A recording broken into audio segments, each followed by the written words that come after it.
No, just click on the play. On the left, go left. Go right a bit. Come down a bit. Okay, 1 second, quickly. Yeah, that's it. So, in the knowledge of this LLM, it knows about prompt engineering. So he's going to ask it, what is prompt engineering? And then you're going to see how it is thinking to answer that question. Yep. So scroll down so you can see how it's thinking quickly. See, the bot is thinking. It's thinking where the question goes. Oh, I found the question. I'll retrieve it. Now I'm checking if the document is relevant to the question. Then I'm grading the document. I'm checking for hallucination. And then it should eventually generate it. Those are the guardrails you need to put in building an agent. Your agent needs to be able to self-correct itself. Okay? So that's just an example of that. Is it the internet? Okay, I think there's an internet thing there. Right, so that's just an example of what the code looks like. Don't be scared about the code. It's just me showing you a localized agent that is not ChatGPT, and you can ask it a question and it answers it. Okay, so before I end, any questions? Yes.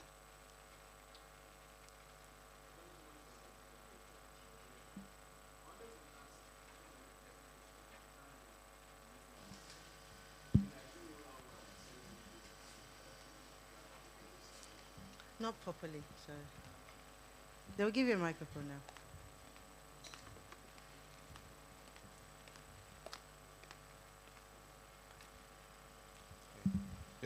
Sorry. Thank you so much for the presentation. It was really enlightening. So I wanted to get more clarification in terms of reasoning and how it works. Yes. So I do understand how like LLMs work in terms of autoregressive generation, next token prediction. But how do we go from there to the actual concept of reasoning? How do you transform the simplicity of just generating a next token to going through it and refining its thought process and like the concept of its reasoning? Okay, that's good, and that's what this is doing. So if you can go up a bit, and I'll show you that. Now, the best way to do that is I have guardrails that I give any actual LLM function. It's beyond getting the data. First, you start with your system prompt, okay? If you want, I remember when I was doing my master's, right, and which I just concluded a year ago, I could pretty much just tell ChatGPT or Copilot, I'll start. You are my study assistant. That way, you have given that AI a personality. For example, with CarbonAI, one of the system prompts inside is to tell it that he's a carbon expert. All right? That alone starts his reasoning from an expert point of view. So your system prompt is key. Beyond that is the data that you pass to it. Remember, you said token prediction. AI does not understand English.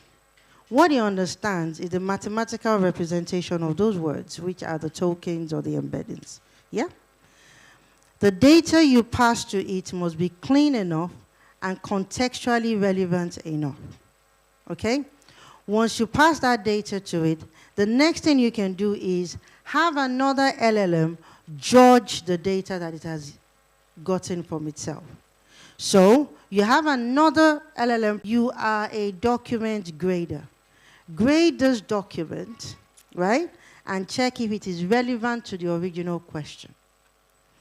All of that process, there will be a section where you can also say, you are an hallucination detector. Detect if this answer is hallucinating compared to the original questions. That's where the reasoning. And again, it depends on the system you're building.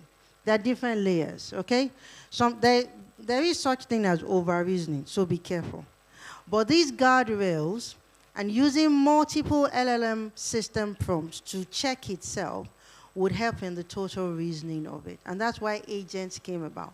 Because it was no longer you asking the LLM question to give you back. Now, We are using other little LLM agents to judge the original LLM.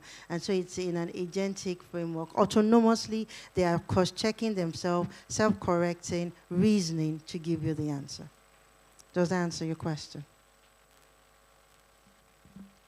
Yes. After him, I'll take one more question and I can come down. Thank you very much. Okay. You spoke so well about context. I work in the fintech space, and Okay. One of the things that happens in my industry is fraud. And recently, I just saw that CBN is mandating the banks in Nigeria to deal with electronic fraud. So my question is, AI is largely dependent on data set that has been collected over time.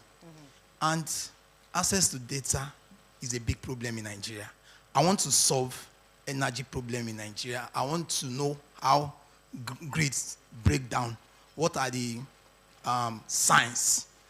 And if I'm not able to get this data, or I want to solve fraud, I want to use AI to deploy fraud detecting solution for banks, but I'm not getting the data from the banks, how this fraud comes. How do I take action? Thank you. Cool, thank you. That's a valid question. Data is not just a Nigerian problem, to be honest. It's a problem generally. If you're looking for domain-specific data, you have to invest in how to find that data, unfortunately. So for example, in the energy sector, you will need to start investing in knowing where that data resides, have partnership with the owners of that data so that they can release that to you. For example, when I was building carbon data is fragmented, it's not in one place. Many registries, everybody has a different way of setting carbon and all of that. We had to partner with people in that industry. Once they know that you have good intentions, usually they give you the data. I understand the issues around the Nigerianness of things. I understand. But say for a bank, for example, they also want to solve that problem. And you are willing to give your time for free to help them solve their problem. All they have to do is give you that data. Okay? So it's having this relationship, and this is where part of AI in action now also includes, and part of what AI in Nigeria also is doing, is collaboration with businesses, with companies to work with us in helping build this solution. Contextual AI can't come if we don't have access to those data. So yes, the best way is find a collaborative way in going into that industry to fetch that data. Okay? Yeah, the last question. I think, oh no, the lady, she was first. Sorry, my darling. The lady with the scarf. I'm so sorry. She was first. I saw her. She put her hand up with him. Okay?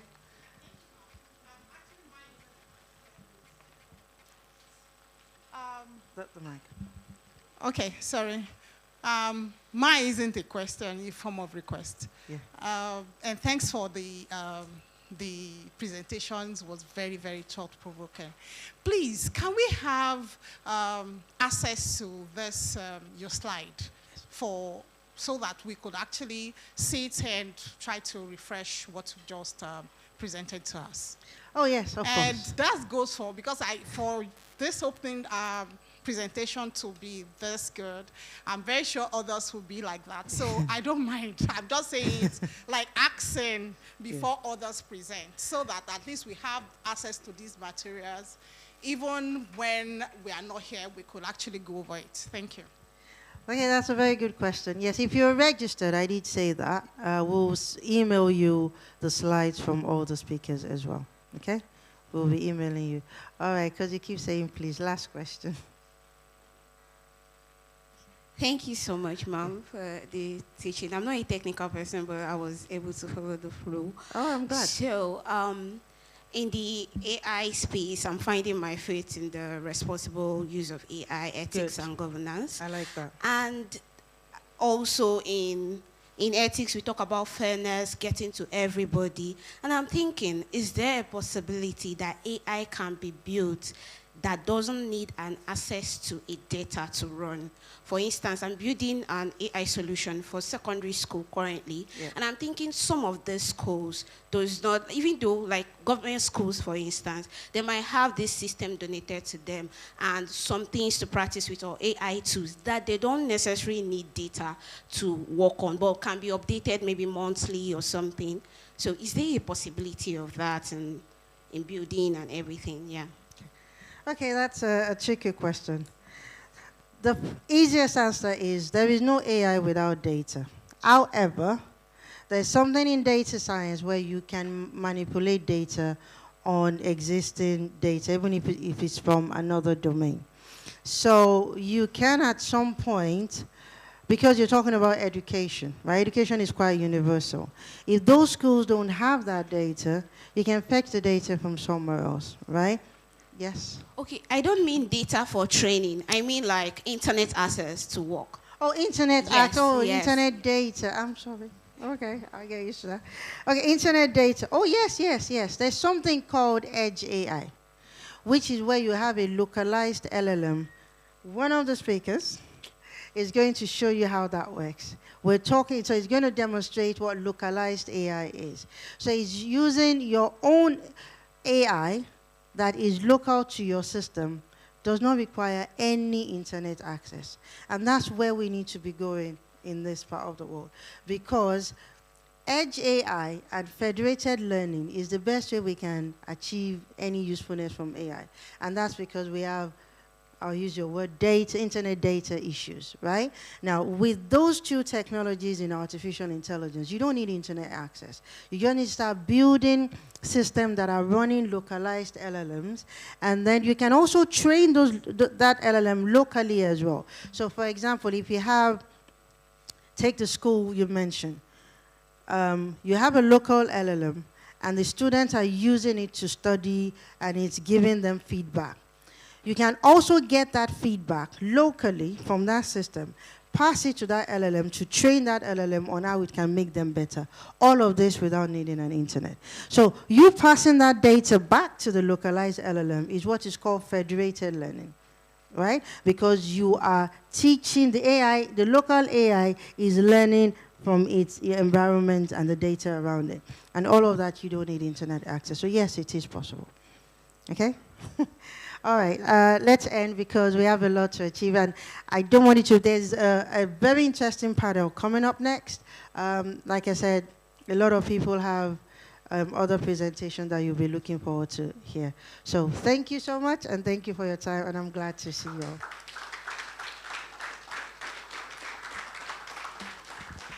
Ladies and gentlemen, we can do better than that. A resounding applause for our very own convener. You know, while she was up, a little birdie told me that she's the real definition of AI. I mean, many of us know artificial intelligence, but AI can also mean Debola Ibiyode. Do you know? Do you understand what I'm saying? So it's still AI, right? Please, let's give her another resounding applause. And it only makes sense that, you know, she convened a conference such as this, AI in action now.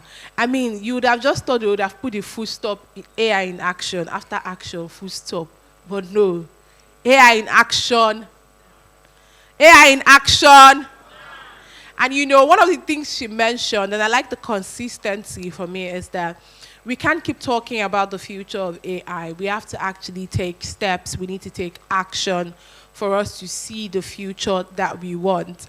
Again, the world is really evolving, and it almost looks like we need to catch up with the current realities, but that's why we have AI. But beyond just having AI, putting in the necessary work, the necessary action for us to see that future lived here and now in our times requires action.